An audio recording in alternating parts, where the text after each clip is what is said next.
When I first sat down to write this speech, I was thinking about the things that motivate me and why they do. I'm often motivated by stories of overwhelming hardship and struggle. I love hearing about those stories about a man with one leg competing a marathon, or a pro athlete that came from a rough background, or the kid that rises out of a bad home situation to make something of themselves. These stories are always very heartfelt and warming. I've had my fair share of struggles in my life. I think it ultimately comes down to how you respond after hardship that will define who you are as a person. Every day we wake up, we have the chance to do something positive for ourselves or someone else. The little things in life do matter. Putting a smile on someone's face, holding the door for someone, being a good person, showing kindness, these things do matter. Find something you're passionate about. The impossible is possible. We all have the ability to change the world. It doesn't matter where you've been, it only matters where you are going. The year is 2013. I just turned 24 years old.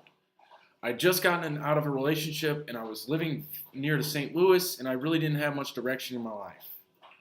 I was working at UPS and living in an apartment. I received my second DUI and was forced to move back with my parents here in East Peoria. Allowing myself to knowingly get behind the wheel of a vehicle while impaired after being punished for it once already in my life was one of the dumbest decisions I've ever made. Do not drink and drive. Not only are you endangering yourself and everyone around you, you are going to be punished severely, both financially and by the loss of your license. It's safe to say things were not looking good for me at this point in my life. I spent the next 3 years without a license and living at home. It was tough, let me tell you. I'm here to tell you that I got through it. The situation I landed myself in ended up leading me to my current job. I got hired on as a warehouse employee in a growing manufacturing company doing physical labor. I was driving fork trucks and carrying materials around. I worked hard and tried to learn as much about everything as I could. I got noticed by the owner for my hard work ethic and eagerness to learn about the products. I was put into the office in a sales position. I worked really hard in the office and was promoted again to a territory manager. I made the most of what I was given and things got a lot better for me. I now own my own home. I have full driving privileges and wouldn't even consider drinking and driving. I have been with my amazing girlfriend who I plan to marry for about a year and a half. I'm working to complete my degree. Things have gotten a lot better in my life. I'm here to tell you that no matter what you are going through or what you have been through, you can get through it. Work hard and don't give up. There's a famous expression in English. When the going gets tough, the tough get going. Meaning when the situation becomes difficult, the strong will work harder to meet that challenge. Overcoming an obstacle in your life or becoming successful doesn't happen overnight. Rome wasn't created in a day. The little things matter. Sometimes it seems like the journey to where you want to go is too long, too hard, and we want to give up.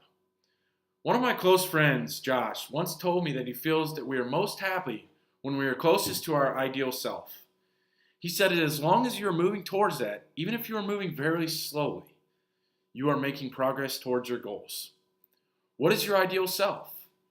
How do you get there? Your ideal self is an idealized version of yourself created out of what you have learned through your life experiences, the demands of society, and what you admire in your role models. This is the version of yourself that you desire to be. Who do you want to be? There's a motivational speech that I especially enjoy given by Admiral William H. McRaven at the University of Texas, 2014 commencement address. And I strongly suggest that you listen to this if you have not already. One of my favorite points he makes is to start the day by making your bed. It's a simple, mundane task, but if you make your bed every morning, you will accomplish the first task of the day. It will give you a small sense of pride, which in turn will encourage you to do another task, and another, and another. By the end of the day, that one simple task completed will turn into many tasks completed. This also reinforces the fact that the little things do matter. If you can't do the little things right, you'll never be able to do the big things right. If by chance you have a miserable day, you will come home to a bed that is made. And the made bed will give you the encouragement that tomorrow will be better. We all have a chance to do something meaningful with our lives. It doesn't matter what your job is. You could be a McDonald's worker or a CEO of a Fortune 500 company. Work hard at whatever you're doing. Be kind to the people in your lives. You only get one life to live. Make it each day count.